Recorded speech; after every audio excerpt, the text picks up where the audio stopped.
کہ اللہ کی تقدیر کو یہ حجت بناتے ہیں۔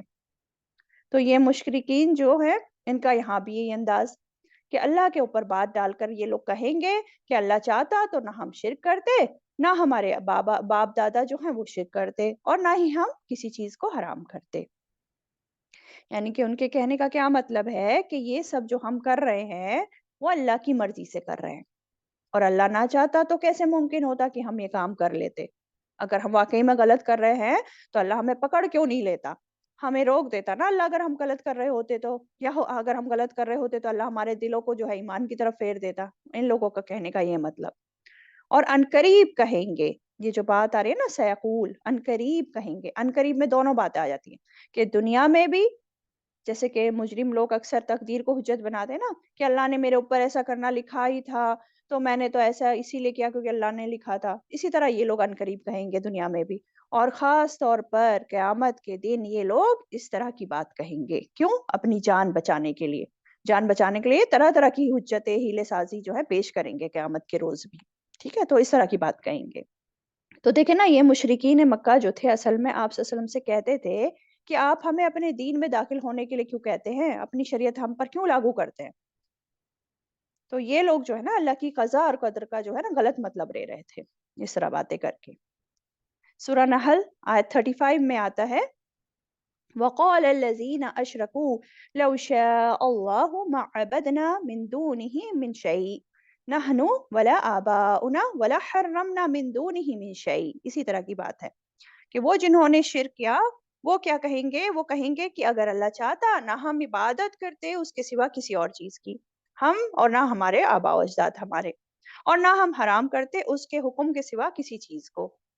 یعنی کہ وہ اللہ کی، وہ کہتے ہیں کہ اللہ کی مشیت ہوتی، اللہ چاہتا تو ہم کسی اور کی عبادت نہ کرتے اللہ کے علاوہ، تو اللہ چاہتا ہے اس لیے ہم ایسا کر رہے ہیں۔ اس طرح کی یہ لوگ تعبیلیں کرتے، اللہ کی مشیت پر ڈالتے۔ اب دیکھیں اللہ کی مشیت یا اللہ کے ارادہ دو طرح کا ہوتا ہے۔ ایک ہوتا ہے کونی قدری ارادہ، جس کے تحت جو ہے کائنات کی ہر چیز جو ہے، ہر معاملات، ہر چیز ہو رہی ہے، اور یہ جو کونی قدری ہے یہ اللہ نے اپنا اللہ کا سابقہ علم ہے نا، اللہ کو پہلے سے معلوم ہے سب کچھ کہ کیا ہونا ہے، کیسے ہونا ہے، کون کیا کرے گا، تو اللہ نے یہ جو کونی قدری ارادہ اللہ نے لکھ رکھا ہے اپنے سابقہ علم کی بنیاد پر۔ اور دوسری ہوتی ہے شرعی مشیت، جو اللہ تعالیٰ نے احکامات بھیجے ہیں، جو اللہ چاہتا ہے کہ بندے ایسا کریں یا یہ بندے ایسا نہ کریں، تو یہ ہوتی ہے شرعی مشیت، اور یہ اللہ کی رضا اسی میں ہوتی ہے۔ تو اس لیے اللہ کی کونی تقدیر یہ ایک چیز ہے جو ہر قیمت پر ہو کر رہنی ہے، اور دوسری جو ہے شرعی تقدیر جو کہ اللہ پسند کرتا ہے بندوں کے لیے، اللہ چاہتا ہے کہ بندے اس طرح اس کام کو کریں، لیکن اس کا اختیار بندوں کو اللہ تعالیٰ نے دے رکھا ہے، اب بندے کے اوپر ہے جو یہ شرعی مشیت ہے اس کو فالو کر رہے ہیں یا نہیں کر رہے ہیں، ہے نا؟ تو خلاصہ یہ ہے کہ بندوں کے جو کفر اور شرک پر اللہ جو ہے راضی نہیں ہوتا ہے، جو بندے کفر اور شرک کر رہے ہوتے ہیں اللہ اس پر راضی نہیں ہوتا ہے، لیکن یہ اللہ کی کونی تقدیر ضرور ہے جو اس نے اپنے سابقہ علم پر لکھ رکھی ہے، جو کہ اللہ کو پہلے سے معلوم تھا کہ یہ لوگ ایسا کریں گے۔ تو کونی قدری تقدیر ہے نا، یہ راز ہے جو صرف اللہ تعالیٰ جانتا ہے، اللہ نے اس راز سے کسی کو مطلع نہیں کیا، مطلب کسی کو اس بات کی جو ہے خبر نہیں دی اللہ تعالیٰ نے، یہ صرف اللہ کو پتہ ہے۔ تو اللہ کی مشیت اور اللہ کی رضا دونوں میں بڑا فرق ہے، سمجھے؟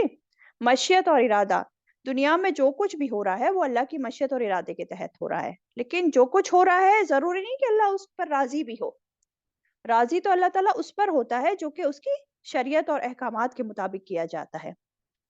تو کائنات کا نظام اس کی مشیت اس کے ارادے سے چل رہا ہے، اور اللہ کے ارادے کو انسان نہیں جان سکتا، لیکن ہاں اس کی پسند کیا ہے، ناپسند کیا ہے، وہ اللہ نے بتا دیا قرآن کے ذریعے، آپ صلی اللہ علیہ وسلم کے ذریعے۔ تو ہمیں کیا کرنا چاہیے؟ ہمیں اللہ تعالیٰ کی بھیجی شریعت کی پیروی کرنی چاہیے جس سے اللہ تعالیٰ راضی ہوتے ہیں، اور وہ کام نہیں کرنا چاہیے جس سے اللہ تعالیٰ پسند نہیں کرتے، جس سے ناراض ہوتے ہیں، ٹھیک ہے؟ تو مشرکین مکہ نے جو ہے نا اللہ کی پسند اور ناپسند کو اور اللہ کی کونی تقدیر کو خلط ملط کر دیا، اور خود بھی گمراہ ہوئے اور لوگوں کو بھی دھوکہ دیا کہ ہم جو کر رہے ہیں ہم تو صحیح کر رہے ہیں، حق کر رہے ہیں، اللہ کو یہ پسند ہے، اللہ کی مرضی کے مطابق ہے، اس لیے ہم کر رہے ہیں یہ کام. تو وہ جو ہے اس طرح کہتے تھے، خلط ملط کر دیا دونوں چیزوں کو، اور صرف ان کے بہانے تھے یہ. ٹھیک ہے، آگے دیکھیں کیا فرمایا جا رہا ہے اسی آیت میں. اسی طرح جھٹلایا تھا ان لوگوں نے جو ان سے پہلے تھے. كَذَلِكَ كَذَّبَ الَّذِينَ مِن قَبْلِهِمْ، تو ان سے پہلے کے لوگوں نے بھی اسی طرح جھٹلایا تھا. حَتَّى ذَاقُوا بَأْسَنَا، یہاں تک کہ انہوں نے چکھ لیا عذاب ہمارا. یہاں تک کہ انہوں نے عذاب کا مزہ چکھ لیا. تو ان مشرکین مکہ سے پہلے کے لوگوں نے بھی اپنے رسولوں کو، اللہ کے بھیجے پیغامات کو اسی طرح جھٹلایا تھا جیسے یہ جھٹلا رہے ہیں، اسی طرح کی حجتیں دلیلیں پیش کر کے، یہاں تک کہ انہوں نے ہمارے عذاب کا مزہ چکھ لیا. تو لیکن یہ اگر صحیح تھے، شرک کرنا ان کا اگر درست تھا، تو ان پچھلے لوگوں پر عذاب کیوں آیا؟ پھر تو عذاب نہیں آنا چاہیے تھا. اگر ان کے مطابق جو کر رہے ہیں اللہ تعالیٰ اس سے راضی ہے اور کرنے دے رہا ہے، تو پچھلی قوموں پر عذاب کیوں آیا؟ پھر تو عذاب نہیں آنا چاہیے تھا نا، اگر اللہ تعالیٰ ان کے کاموں سے خوش ہوتا تو. تو پچھلی ایسی قوموں پر عذاب آنا جنہوں نے سیم اسی طرح جھٹلایا، تو یہ ثابت کرتا ہے کہ اللہ تعالیٰ کفر اور شرک سے راضی نہیں ہوتا. ان کو یہ بات سمجھ آنی چاہیے. پھر آگے دیکھیں پھر اور کیا بات ہو رہی ہے. قُلْ هَلْ عِنْدَكُمْ مِنْ عِلْمٍ، کہہ دیجئے کیا ہے پاس تمہارے کوئی علم؟ اگر تمہارے پاس کوئی علم ہے فَتُخْرِجُهُ، تو بس نکالو اسے لنا ہمارے لیے.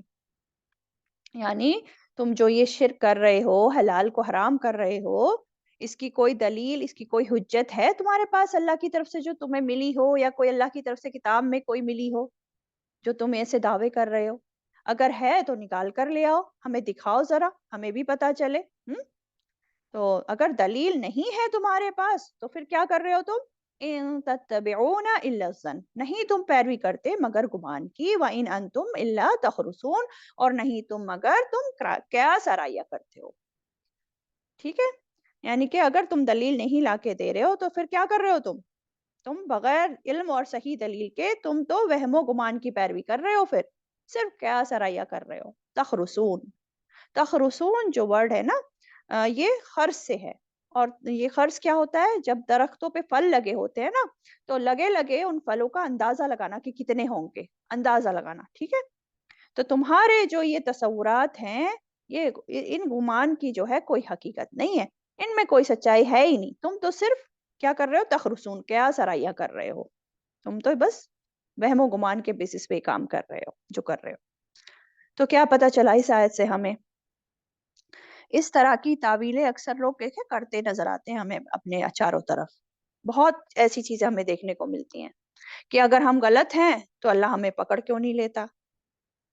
اور لوگ اسی سوچ میں جیتے ہیں کہ ہم سے اللہ راضی ہے، اللہ ہمیں نعمتیں دے رہا ہے، سب کچھ ہمیں مل رہا ہے، ہماری کوئی پکڑ نہیں ہو رہی ہے، اس کا مطلب ہم سب کام صحیح کر رہے ہیں، حالانکہ غلط کر رہے ہوتے ہیں. لیکن ان کا کیا سوچنا ہوتا ہے، گمان ہوتا ہے ہم تو سب صحیح کر رہے ہیں کیونکہ اللہ ہم سے راضی ہے اور ہمیں تو کوئی نقصان نہیں ہو رہا، کچھ نہیں ہو رہا ہے نا، نعمتیں ملتی جا رہی ہیں. تو انسان غلط کام کر کے اس خوش فہمی میں نہ رہے کہ اللہ کی پکڑ نہیں ہوئی تو اللہ کی جو ہے ہم سے راضی ہے، اللہ کی تائید ہمارے ساتھ ہے، یہ نہ سوچے. اللہ کی پکڑ دنیا میں بھی آ سکتی ہے کبھی بھی، اور آخرت میں تو ہونی ہے، چکھنا ہی چکھنا ہے عذاب اگر غلط کام کرو گے تو. اور دیکھیں دوسرا یہ بھی ہے نا، بہت سے لوگ یہ بہانہ کرتے ہیں نا تقدیر کا، کہ اللہ نے ہماری تقدیر میں ہی نہیں لکھا کہ ہم کوئی خیر کا کام کریں یا نیکی کا کام کریں، یا اللہ ہمیں ہدایت دے گا تو ہم یہ کام کریں گے، توفیق دے گا تو کریں گے. نماز نہیں پڑھتے بہت لوگ، کہتے ہیں اللہ توفیق دے گا، ہدایت دے گا تو پڑھ لیں گے نماز. ابھی اللہ کی ہدایت نہیں ہے، توفیق نہیں ہے، کہ یہ تو اللہ ہی نہیں چاہتا کہ ہم نماز پڑھیں یا کوئی نیکی کا کام کریں. تو اس طرح کی یہ لوگ تعویلیں کرتے ہیں.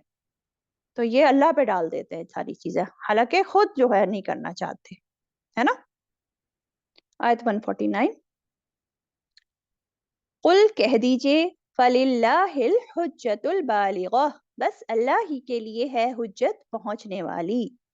فَلَوْ شَاءَ، پھر اگر وہ چاہتا، لَهَدَاكُمْ أَجْمَعِينَ، البتہ ہدایت دے دیتا تمہیں سب کے سب کو.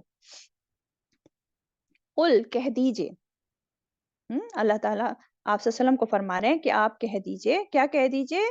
فَلِلَّهِ الْحُجَّةُ الْبَالِغَةُ، کہ بس اللہ ہی کے لیے ہے حجت پہنچنے والی.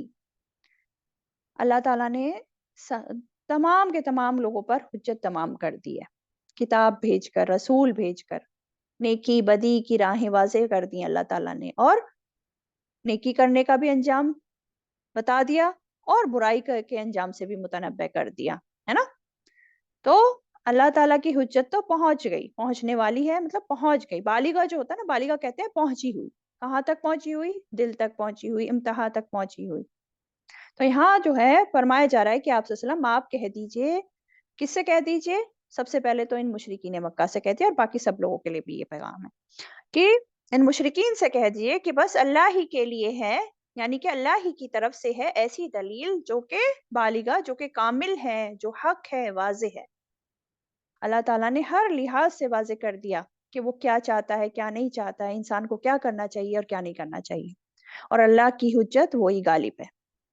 قیامت کے روز کو یہ نہیں کہہ سکتا کہ ہمیں تو پتہ ہی نہیں تھا، پتہ ہی نہیں چلا کہ حق کیا ہے، اللہ کیا چاہتا تھا ہم سے یا کیا نہیں چاہتا تھا، ہمیں تو پتہ ہی نہیں چلا دنیا میں۔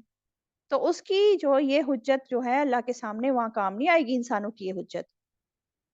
لیکن دوسری طرف اللہ اگر اپنے بندوں کو پکڑنا چاہے تو اللہ کے پاس تو بہت سی دلائل ہیں بندوں کے خلاف، ہے نا؟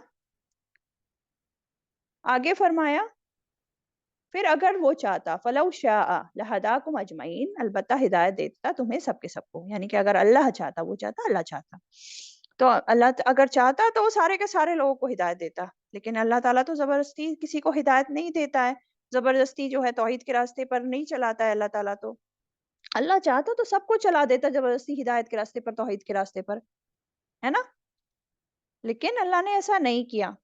اللہ چاہتا تو تمام کو، مطلب جتنے بھی لوگ ہیں سب کو ایک امت بنا دیتا، ایک دین پر بنا دیتا، لیکن اللہ تعالیٰ نے اختیار دے دیا، انسان اپنی عقل استعمال کرے، اپنے آنکھ کان یہ سب چیزیں تو دی ہیں ان کو استعمال کرے اور صحیح غلط پہچانے، اور پہچان کر حق کو قبول کر لے، ہے نا؟ اور توحید کے راستے کو اپنا لے، اور یہی تو امتحان ہے کہ کون اپناتا ہے کون نہیں اپناتا ہے۔ تو اللہ تعالیٰ کسی کو زبردستی ہدایت نہیں دیتا، یہ اللہ تعالیٰ کا طریقہ نہیں ہے۔ اللہ تعالیٰ چاہتا تو ہاں دے سکتا تھا، ہے نا؟ تو اس لیے یہاں پہ فرمایا فَلَوْ شَاءَ لَهَدَاكُمْ أَجْمَعِينَ، پھر اگر وہ چاہتا البتہ ہدایت دے دیتا تم کو، تمہیں سب کے سب کو۔ اگلی آیت، آیت 150 پر آ جائیں۔ قل کہہ دیجئے، ہلما حاضر کرو، شہداءکم اپنے گواہوں کو، الذین یشہدون ان کو جو گواہی دیتے ہیں، ان اللہ حرم ھذا کہ بے شک اللہ نے حرام کیا ہے اسے، فَإِن شہدوا پھر اگر وہ گواہی دے دیں، فلا تشہد معہم تو نہ آپ گواہی دیں ان کے ساتھ، وَلَا تَتَّبِعْ اور نہ آپ پیروی کریں، أَهْوَاءَ الَّذِينَ كَذَّبُوا خواہشات کی ان کی جنہوں نے جھٹلایا، بِآیاتنا ہماری آیات کو، وَالَّذِينَ اور نہ ان کی جو لا یؤمنون نہیں وہ ایمان لاتے، کس پر؟ بالآخرت آخرت پر، وَهُمْ بِرَبِّهِمْ يَعْدِلُونَ اور وہ ساتھ اپنے رب کے وہ برابر قرار دیتے ہیں۔ یہ اس کا ترجمہ آیت 150 کا کیا فرمایا جا رہا ہے دیکھتے ہیں۔ شروعات ہے قل کہہ دیجئے، یعنی کہ یہاں پہ کس کو خطاب ہے؟ آپ صلی اللہ علیہ وسلم کو خطاب ہے کہ آپ ان مشرکین سے کہہ دیجئے، کیا کہہ دیجئے؟ ہلما حاضر کرو، کیا حاضر کرو؟ شہداءکم اپنے گواہوں کو، تو آپ ان سے کہہ دیجئے کہ تم اپنے گواہوں کو حاضر کرو، جو کس لیے حاضر کرو؟ تاکہ یہ جو کہہ رہے ہیں نا کہ وہ لوگ آ کے گواہی دیں ان چیزوں کی کہ جو تم حرام کر رہے ہو نا، کہ واقعی وہ اللہ نے حرام کیا ہے، اس بات کی وہ گواہی دیں۔ اس لیے اپنے گواہوں کو لاؤ، وہ بتائیں، وہ گواہی دیں کہ یہ جو چیزیں حرام کی ہیں تم نے، مشرکین نے، یہ اللہ انہوں نے اپنی طرف سے نہیں کیا، یہ اللہ تعالیٰ کی طرف سے، وہ جو گواہی دیں آ کر، تو ایسے لوگوں کو، ایسے گواہوں کو لاؤ ذرا ہمارے سامنے۔ آپ صلی اللہ علیہ وسلم سے کہا جا رہا ہے کہ ان سے کہیں یہ بات کہ پیش کریں اپنے گواہوں کو، ٹھیک ہے؟ اور اگر وہ گواہی دے دیں، فَإِن شَهِدُوا پھر اگر وہ گواہی دے دیں، فَلَا تَشْهَدْ مَعَهُمْ تو نہ آپ گواہی دیں ساتھ ان کے، ٹھیک ہے؟ کیا بات سمجھ میں آئی؟ کہ اگر وہ گواہ لے آئیں اور وہ گواہی دے بھی دیں، کوئی ایسی چیز لے بھی آئیں آپ کے پاس، تو بھی وہ جھوٹی ہوگی، وہ سچ نہیں ہوگی، اس لیے آپ ان کے ساتھ جو ہیں گواہی نہ دیں، یعنی آپ اس گواہی کی تصدیق نہیں کریے گا اگر وہ لے بھی آئیں تو، کیونکہ وہ جھوٹ ہے سب، ہے نا؟ اور کیا فرمایا ان کو، اور کیا حکم دیا آپ صلی اللہ علیہ وسلم کو؟ وَلَا تَتَّبِعْ أَهْوَاءَ الَّذِينَ كَذَّبُوا بِآيَاتِنَا، اور نہ آپ پیروی کریں خواہشات کی ان کی جنہوں نے جھٹلایا ہماری آیات کو، جو اللہ تعالیٰ کی آیات کو جھٹلاتے ہیں ان کی خواہشات کی آپ پیروی نہ کریں۔ دیکھیں آپ صلی اللہ علیہ وسلم تو ایسا نہیں کرنے والے تھے، لیکن اس بات کے ذریعے باقی انسانوں کو اور ہمیں جو ہے بتایا جا رہا ہے یہ بات کہ ایسے لوگوں کی خواہشات کی پیروی نہیں کرنی ہے، جھوٹی باتوں کی تصدیق نہیں کرنی ہے۔ باطل دیکھیں دنیا میں چھا بھی جائے، ہر جگہ باطل باطل ہی ہو، باطل دنیا میں غالب ہو جائے، تب بھی وہ باطل ہی رہے گا، سچ نہیں ہو سکتا، تو اس کی تصدیق نہیں کرنی ہے، اس کا ساتھ کبھی نہیں دینا ہے۔ جیسے کہ آج بھی دیکھیں باطل زیادہ ہو رہا ہے، تو ہمیں سچائی کے ساتھ رہنا ہے، ہمیشہ باطل کی تصدیق نہیں کرنی، باطل کا ساتھ نہیں دینا ہے۔ تو ایک تو آپ صلی اللہ علیہ وسلم کو کہا گیا کہ آپ جو ہیں جو لوگ شرک کرتے ہیں، جو آیات کو جھٹلاتے ہیں، ان کی خواہشات کی پیروی نہ کریں، اور کس کی پیروی نہ کریں؟ والذین لا یؤمنون بالآخرۃ، اور نہ ان کی جو نہیں ایمان لاتے آخرت پر، ان کی خواہشات کی پیروی بھی نہ کریں، ٹھیک ہے؟ جو آخرت پر ایمان نہیں لاتے ان کی بھی خواہشات کی پیروی نہیں کرنی۔ اور کیا کرتے ہیں وہ لوگ؟ کن کی خواہشات کی پیروی نہیں کرتی؟ وَهُمْ بِرَبِّهِمْ يَعْدِلُونَ، اور وہ ساتھ اپنے رب کے وہ برابر قرار دیتے ہیں، یعنی کہ شرک کرنے والے لوگ، یعنی کہ جو رب کے ساتھ شریک ٹھہراتے ہیں، مخلوق کو رب کے برابر ٹھہرا کر جو شرک کرتے ہیں ان کی بھی خواہشات کی پیروی نہیں کریں۔ یہ آپ صلی اللہ علیہ وسلم کو کہہ کر ہم سب سے بھی کہا جا رہا ہے۔ اب دیکھیں نا خواہشات کی جو خواہشات ہے نا، تو حق کو قبول کرنے میں سب سے بڑی رکاوٹ خواہشات کی پیروی کرنا ہے، اور ساری امتوں میں یہی آزمائش بنا، خواہشات خواہشات۔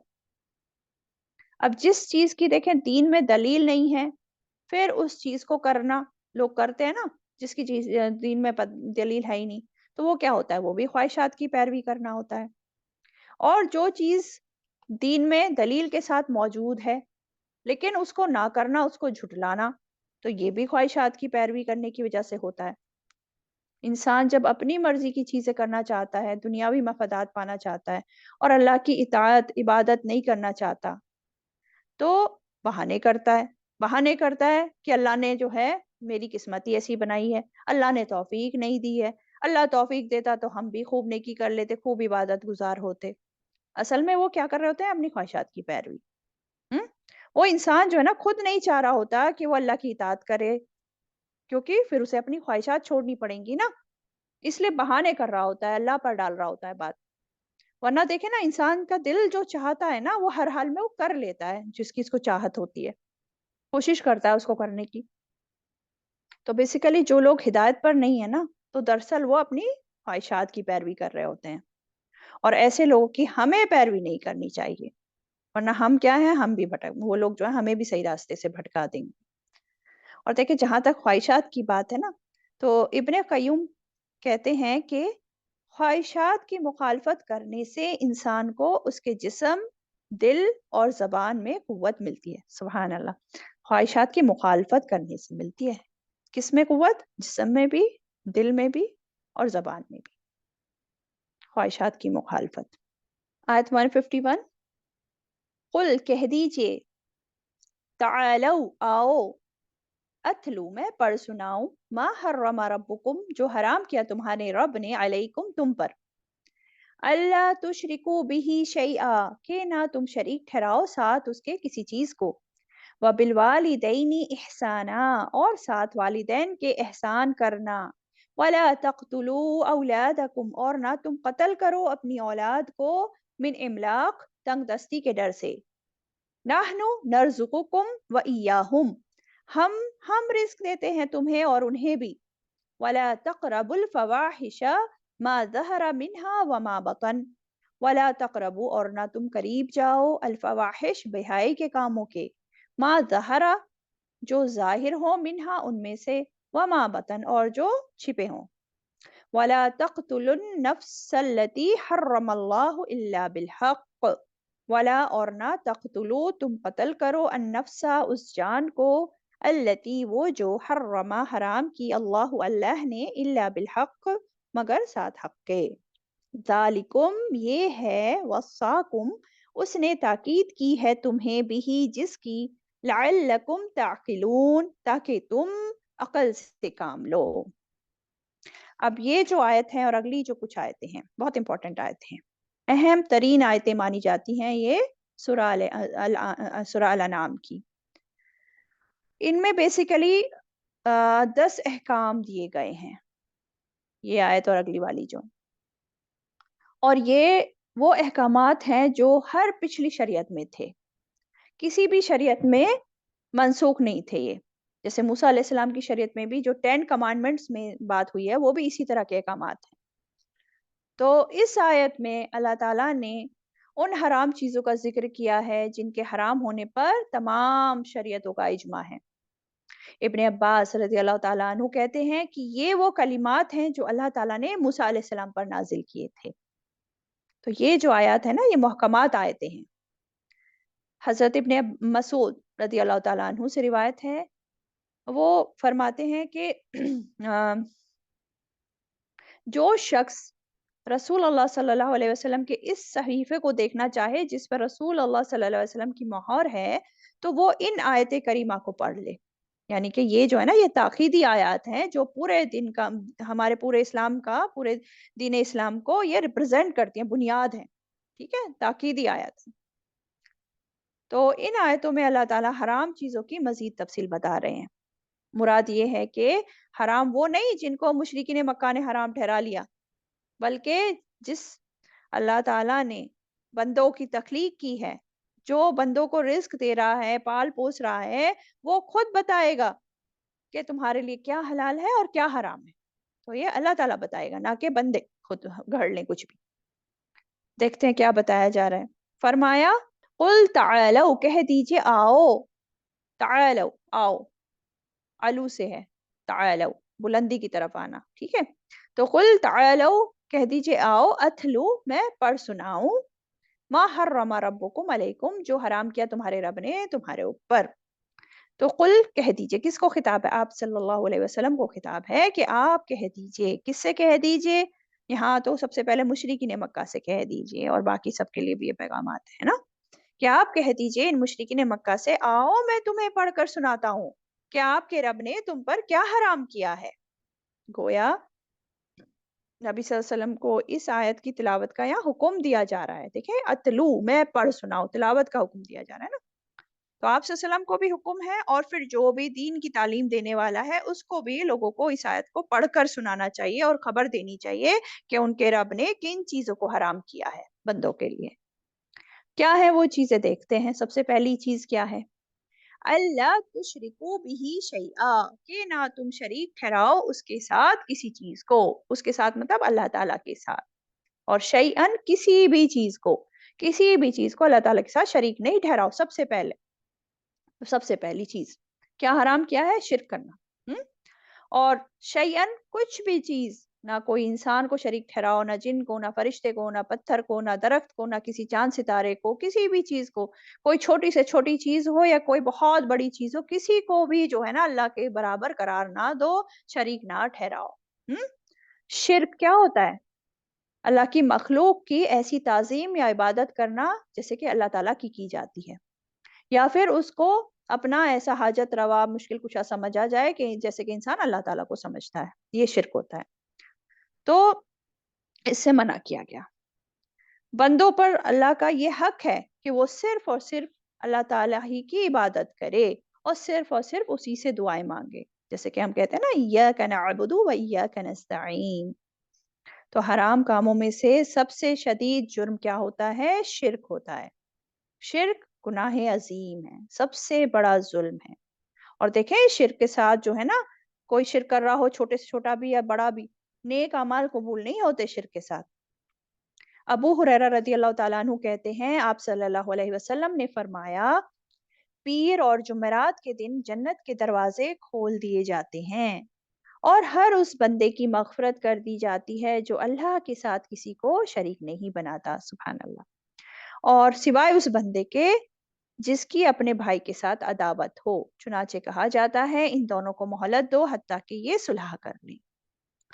یعنی کہ دیکھیں شرک نہ کرنے والا، جو اس حدیث سے کیا معلوم پڑا کہ پیر اور جمعرات کے دن جو ہے نا جنت کے دروازے کھول دیے جاتے ہیں، اور جو شرک نہیں کرتا ہے، اللہ تعالیٰ کے ساتھ شریک نہیں ٹھہراتا ہے، اس کی مغفرت کر دی جاتی ہے، سبحان اللہ۔ ہاں، اس میں ایک چیز بتا دی گئی کہ جو اپنے بھائی کے ساتھ عداوت رکھتا ہے اس کو مہلت دی جاتی ہے کہ جب یہ صلح کر لیں گے تبھی ان کے اعمال قبول ہوں گے۔ اس لیے لوگوں کے ساتھ عداوتیں نہیں رکھنی چاہیے، بگاڑ کر کے نہیں رکھنا چاہیے، ہے نا؟ یہ بات بہت ضروری ہے، اعمال کی قبولیت کی رکاوٹ بن جاتی ہے ورنہ یہ بات۔ ایک اور حدیث میں آتا ہے، آپ صلی اللہ علیہ وسلم نے فرمایا، اللہ کے ساتھ ہرگز ہرگز شرک نہ کرنا، اگرچہ تجھے جلا دیا جائے، اگرچہ تجھ کو قتل کر دیا جائے۔ جو شخص اس حال میں مرا کہ اللہ کے ساتھ اس نے کسی چیز کو شریک نہ ٹھہرایا، شریک نہ کیا، تو وہ یقیناً جنت میں داخل ہوگا۔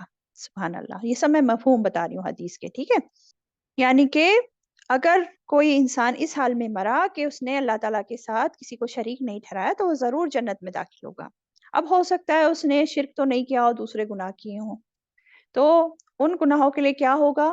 ہو سکتا ہے اللہ تعالیٰ ان سے درگزر کر دے، معاف کر دے اپنی رحمت سے، یا ہو سکتا ہے اس کو ان گناہوں کی پہلے سزا بھگتنی پڑے، جہنم میں جلنا پڑے ایک مدت تک، لیکن بالآخر پھر کیا ہوگا؟ اس کو جہنم سے نکال لیا جائے گا اور جنت میں داخل کیا جائے گا، ایسا انسان جو شرک نہیں کرتا، کبھی شرک نہ کیا ہو یا شرک کی حالت میں نہ مرا ہو، ٹھیک؟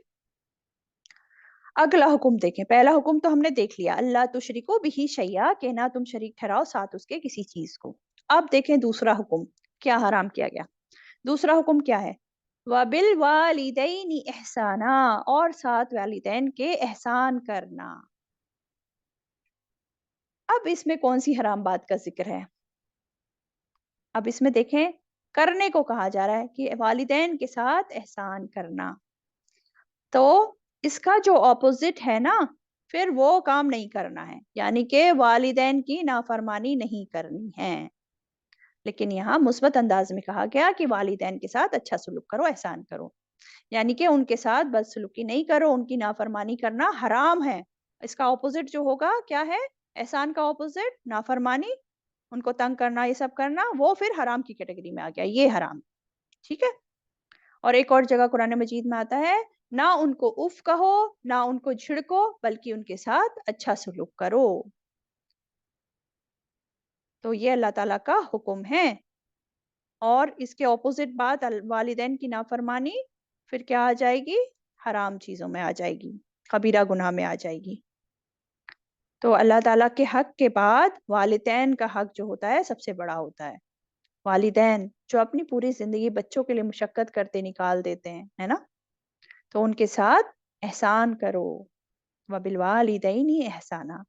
اور احسان میں کیا آ جاتا ہے والدین کے ساتھ؟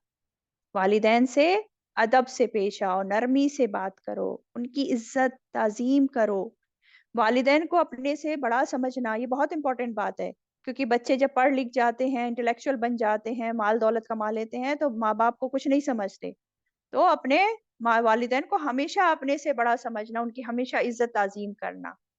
پھر احسان میں اور کیا آ جاتا ہے؟ والدین کی دلجوئی کرنا، ان کو اپنا وقت دینا، ان کی باتیں سننا، ہے نا؟ پھر ان کی مالی خدمت کرنا، ان کے لیے دعا کرنا ہر حال میں۔ تو احسان میں کیا ہو گیا؟ اپنے ہر قول اور فعل سے ماں باپ کو فائدہ پہنچانا، ان کو خوشی پہنچانا، یہ سب احسان میں آ جاتا ہے۔ پھر والدین اگر فوت بھی ہو گئے ہیں تو تب بھی ان کے لیے دعا جاری رکھنا، ان کی طرف سے صدقہ خیرات کرنا، اور سب سے بڑی چیز کوشش کریں اپنے ماں باپ کے لیے صدقہ جاریہ بنے، نیک کام کریں، اچھے اچھے کام کریں، دنیا میں بھی ماں باپ کا نام روشن کریں اور مرنے کے بعد بھی ان کے لیے صدقہ جاریہ بنے، ٹھیک ہے؟ تو یہ ماں باپ کے ساتھ احسان ہوگا۔ اگر آپ اپنے غلط کام کریں گے، ہے نا، برے برے کام کریں، گناہوں میں پڑ جائیں گے، تو دنیا میں بھی ماں باپ کا نام خراب کریں گے اور مرنے کے بعد بھی آپ ان کو کیا ہوگا؟ صدقہ جاریہ تو نہیں بنیں گے نا؟ تو ایسے کام نہیں کرنے جس کی وجہ سے ماں باپ کو پریشانی ہو، ماں باپ کو دکھ پہنچے، یہ احسان میں نہیں آتا ہے۔ ماں باپ کے ساتھ احسان کرنے کو کہا جا رہا ہے، اور والدین آیا ہے، ماں اور باپ دونوں، صرف یہ نہیں کہ ماں کے ساتھ، باپ کے ساتھ بھی، دونوں کے ساتھ حسن سلوک کرنے کو کہا جا رہا ہے. سمجھ آئی بات؟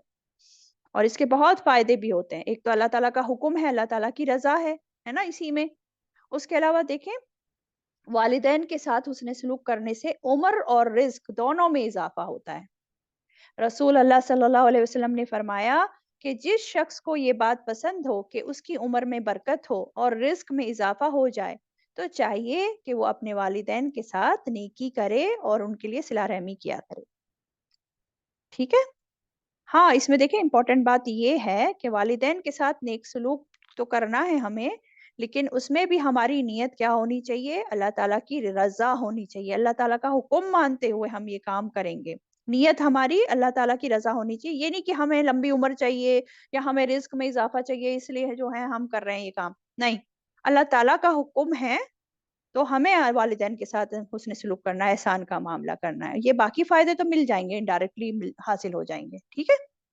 تو ہر نیکی کا کام صرف یہی نہیں بلکہ ہر نیکی کا کام اللہ کی رضا کے لیے ہونا چاہیے، اخلاص کے ساتھ ہونا چاہیے. یہ بات ہے. تو کیا بات پتہ چلی؟ والدین کی نافرمانی کبیرہ گناہوں میں سے ہوتی ہے. انس رضی اللہ تعالیٰ عنہ کہتے ہیں کہ آپ صلی اللہ علیہ وسلم سے کبیرہ گناہوں کے بارے میں پوچھا گیا تو آپ صلی اللہ علیہ وسلم نے فرمایا کہ اللہ کے ساتھ شریک ٹھہرانا کسی کو اور ماں باپ کی نافرمانی کرنا. یہ دو بات بتائی. تو کبیرہ گناہ ہے یہ، اور کبیرہ گناہ آپ سمجھ سکتے ہیں کیا ہوتا ہے. پھر دیکھیں، والدین کے نافرمان کی کوئی عبادت قبول نہیں ہوتی. بہت بڑی بات ہے یہ. والدین کے نافرمان کی کوئی عبادت قبول نہیں ہوتی. رسول اللہ صلی اللہ علیہ وسلم نے فرمایا 3 قسم کے لوگوں کی نہ تو فرضی عبادات قبول ہوتی ہیں اور نہ ہی نفلی عبادات. کون ہے وہ 3 لوگ؟ غور سے دیکھیں. ایک تو والدین کا نافرمان، والدین سے بدسلوکی کرنے والا.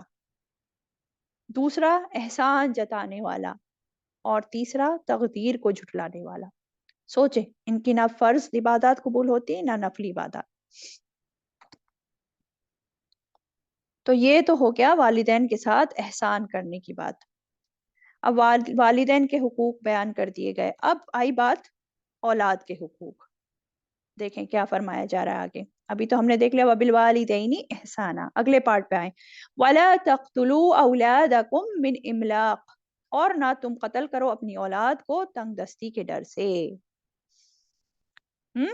اپنی اولاد کو املاق، املاق کہتے ہیں غربت، فقیری، مفلسی.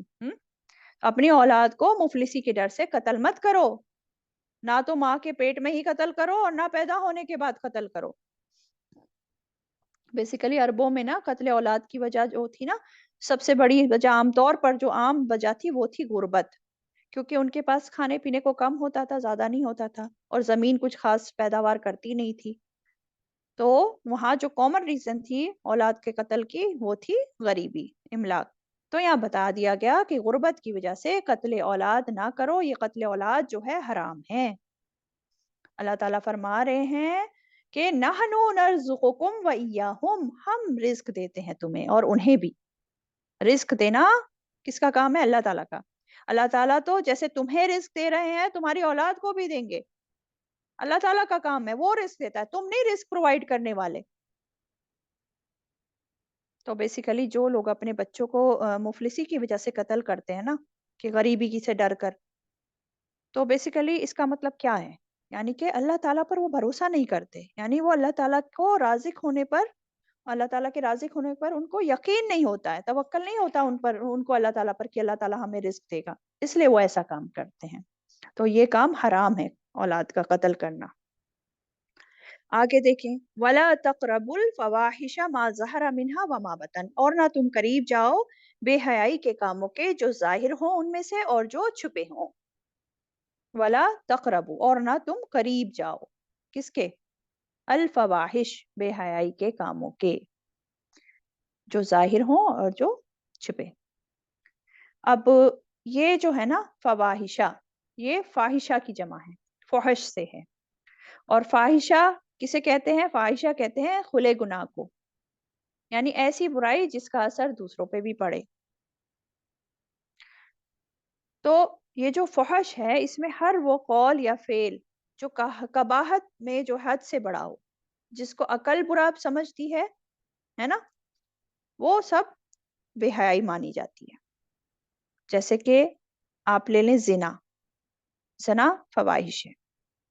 تو یہ زنا تو خیر ہے ہی فواہش، لیکن فواہش وہ تمام کام جنہیں عقل اور فطرت برا سمجھتی ہے اور ہماری شریعت نے بھی جن کو گناہ قرار دیا ہے، یہ سب کام اس میں آ جاتے ہیں فواہش میں. ٹھیک ہے. تو فواہش میں، فحش میں بے حیائی کے کام تو ہیں ہی، لیکن اور بے حیائی میں مینلی جو ہے زنا آتا ہے اس میں، لیکن کھلے گناہ جو ہیں وہ بھی فحش ہوتے ہیں. اور قتل کرنا بھی اس میں آ سکتا ہے کیونکہ یہ بھی کھلا گناہ ہے نا. تو اس سے منع کیا گیا کہ ان چیزوں کے قریب بھی نہ جاؤ جن کا تعلق کھلے گناہوں سے ہے، اور ان کے بھی جن کا تعلق قلب اور باطن کے چھپے گناہوں سے بھی ہے. نہ ظاہری فواہش کے قریب جاؤ اور نہ چھپی ہوئی فواہش کے قریب جاؤ. ٹھیک ہے. اس سے منع کر دیا گیا. اب یہ جو ہے ما ظہر منہا و ما بطن، اس کے کیا مطلب ہیں؟ یعنی کہ ہر قسم کی بے حیائی کھلی ہو یا چھپی. اور خاص طور پر یہاں میں نے بتایا زنا مراد ہے، کیونکہ عربوں میں دیکھیں نا خفیہ اڈے ہوتے تھے زنا کاری کرنے کے لیے، تو اس لیے یہاں مین تو زنا مراد ہے. پھر ما زہرا سے مراد محرمات سے برا کام کرنا یا نکاح کرنا، اور بطنا سے مراد زنا. ٹھیک ہے. یہ ڈفرینٹ ڈفرینٹ جو ہے مطلب بتائے گئے ہیں. پھر ایک اور مطلب بتایا گیا ما ظہرا منہا سے مراد اعضاء سے کیے جانے والے گناہ، اور ما بطنا سے مراد دل کے گناہ. دل کے گناہ کیا ہوتے ہیں؟ جیسے کفر ہے، شرک ہے، نفاق ہے، دل میں جو ہے فحش باتیں سوچنا ہے، یہ دل کے گناہ ہو جاتے ہیں. تو ان سب سے کہا گیا ان کے قریب بھی مت جاؤ. غور کریے اس بات کو، فواہش سے اجتناب کے بجائے کہا گیا ان کے قریب بھی نہ پھٹکو، کیونکہ دیکھیں اگر قریب بھی گئے نا تو ڈر ہے کہ اس میں پڑ ہی جاؤ گے. ان کے قریب بھی نہ جاؤ. ولا تقرب. اللہ تعالیٰ دیکھیں بہت ہی زیادہ غیرت مند ہے، اس لیے اللہ تعالیٰ نے فواہش کو حرام قرار دیا ہے. ایک حدیث کا مفہوم ہے، حدیث کا کیا مفہوم ہے کہ ایک بار سعد بن عبادہ رضی اللہ تعالیٰ عنہ، انہوں نے کہا کہ اگر میں اپنی بیوی کے ساتھ کسی شخص کو دیکھ لوں تو تلوار سے اس کو قتل کر دوں گا اور معاف نہیں کروں گا کبھی. اب رسول اللہ صلی اللہ علیہ وسلم کے بعد یہ پاس جو ہے نا یہ بات پہنچی، تو آپ صلی اللہ علیہ وسلم نے فرمایا تم سعد کی غیرت سے تعجب کرتے ہو؟ اللہ کی قسم میں سعد سے زیادہ غیرت مند ہوں، اور اللہ تعالیٰ کی ذات گرامی مجھ سے زیادہ باغیرت ہے. غیرت ہی کی وجہ سے اس نے بے حیائی کے ظاہری اور پوشیدہ کاموں کو حرام کر دیا ہے. تو غیرت کی وجہ سے اللہ تعالیٰ نے بے حیائی کے ظاہری اور پوشیدہ کاموں کو حرام قرار کر دیا ہے. تو اس سے ہر حال میں بچنا ہے. اب دیکھیں زبان سے گالیاں دینا، بے حیائی کی باتیں کرنا، یہ بھی ایمان کے منافی ہے.